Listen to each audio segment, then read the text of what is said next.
Magandang araw mga kaibigan. Bigyan natin ng reaction opinion itong post ni Rob Rances. Isinare niya ang bagong pahayag ni Congressman Joel Chua. Yung unang pahayag niya kasi na okay, we will respect the decision of the Supreme Court.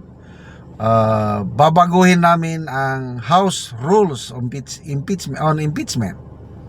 So, para sa akin, sabi niya, yan, maganda. Dahil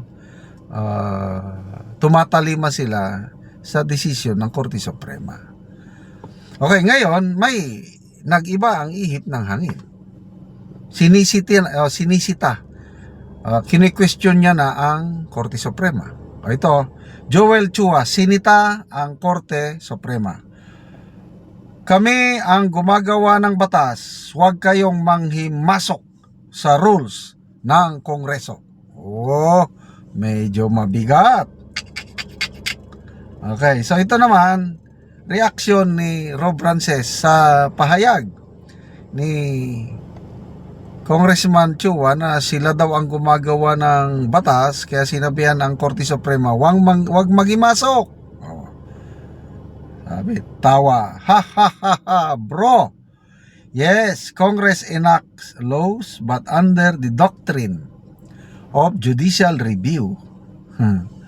It is the judiciary, ultimately the Supreme Court, that has the authority to interpret the law in actual cases and controversies and to determine whether acts of government violate the Constitution.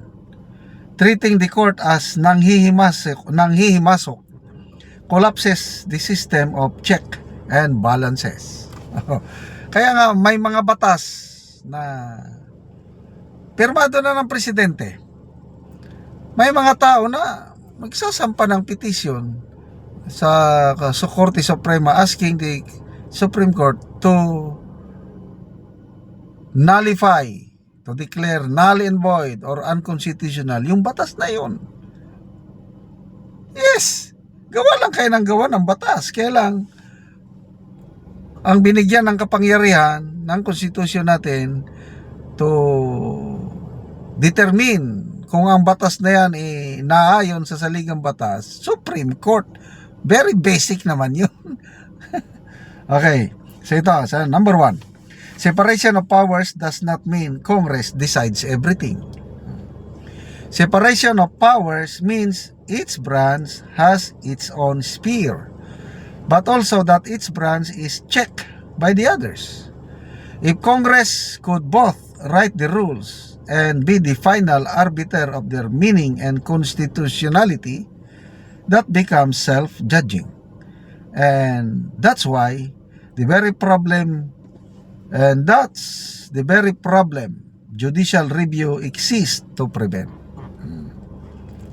Kaya baka hindi alam ni abogado pa naman to si Congressman Chua, yung tinatawag niya judicial review. Number 2, internal rules are not immune from constitutional limits. Kasi ito ang nirereklamo na may house rules na kami sa impeachment. Bakit nyo pakikialaman? Kaya hinasabi ng isang senador na that's judicial legislation. Hindi niya matanggap. Yes, Congress has authority over its internal proceedings, but that power is not absolute. When congressional rules or procedures affect constitutional rights, evade constitutional duties, or amount to grave abuse of discretion, the matter enters the zone of judicial review. Hindi panghimasok yan. That is enforcement of constitutional supremacy. Kasi hindi naman perfect ang isang institution. May mga instances na makaligtaan o mabiolate ng Congress sa pinasa nilang batas yung constitutional rights ng tao ba o ano. Kaya kailangan ng judicial review, trabaho yan ng Supreme Court. Number 3, the Supreme Court does not make the law. It policies yung aayusin, constitutional boundaries. When the court interprets a statute or reviews congressional rules, it is not rewriting legislation.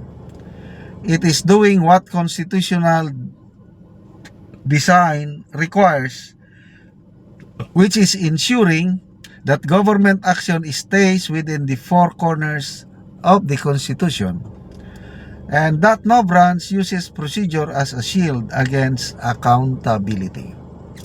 Number 4, what Chua is really arguing for is unchecked legislative power. If the Supreme Court is barred from reviewing Congress' interpretation of its own rules, then Congress becomes judge of its own cause. That is opposite of check and balances. That is institutional impunity by design. So, bro, sabi niya, quick civics repressor, the Supreme Court exists as the Constitution's final guardrail, especially when internal rules are bent to block rights, stall accountability, and kill constitutional remedies through procedural gymnastics. So ito po ang naintindihan ko, no? Itong desisyon ng Supreme Court, nire-require ng Supreme Court na kahit sa isang impeachment nakaabot na ng 1/3 na perma ng mga kongresista, which is enough para iakyat ang impeachment sa Senado, nire-require pa rin ng Supreme Court na dapat yung impeachment complaint na yun dadaan pa rin sa Committee on Justice para yung nire-reklamong impeachable official magkaroon ng due process, yung kanyang karapatan to hear the charges, karapatan niya to explain himself or herself, masunod. Yun ang hindi nila matanggap na bakit nyo kami diktahan. Ako naman bilang simpleng mamamayan, nagpapasalamat ako at may Supreme Court na nag-i-interpret ng lahat at nag-set ng guidelines para magkaroon ng due process. Kasi ang pundasyon ng ating democratic society, due process. Kung hindi nasundin ang due process, wala na. Anong mangyayari sa ating demokrasya? Anong mangyayari sa ating konstitusyon? So, salamat po sa Supreme Court. Salamat mga kaibigan sa inyong pagsubaybay sa ating channel. Nakakatulong kayo ng malaki sa tribong Talanding ng Bukidnon dahil ang income natin sa channel na ito is pantulong sa tribo. Namimigay tayo ngayon ng libreng yero at pako para makapagpatayo sila ng mas maayos na tirahan. Panoorin nyo ang video na ito. Karon mo na niyang matagaan og yero si kuya.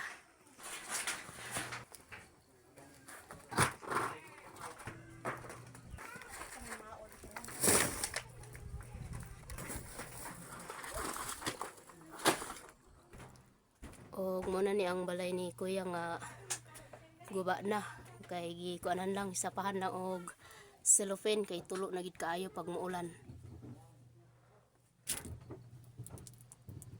So gikabira na lang og cellophane. Diri ni sa ilang higdaanan sa sulod. Og so mao pud ang diri sa ilang abuhan.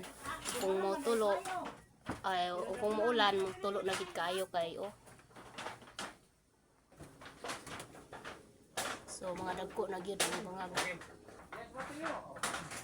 So karon kuya, pila na dayon katuig imong balay nga gaulanan na o silopin na lang ang imong gisapa?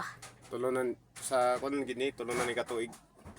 So to 3 years na daw. So na kay anak kuya. Na Sige. ay, ako nagpasalamat gid ko sa Ginoo nga tagaan kog sin. Makatop na gid ko mapulian na ning mga guba ng asin. Sige kuya.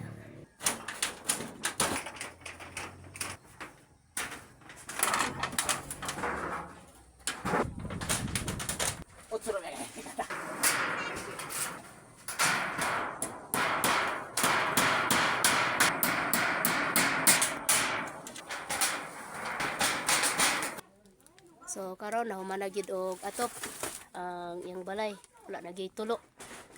So makita gid nato nga nindot na. Salamat gid sa Ginoo nga nakatop na gid ko. Bago na gid kaayo akong sin.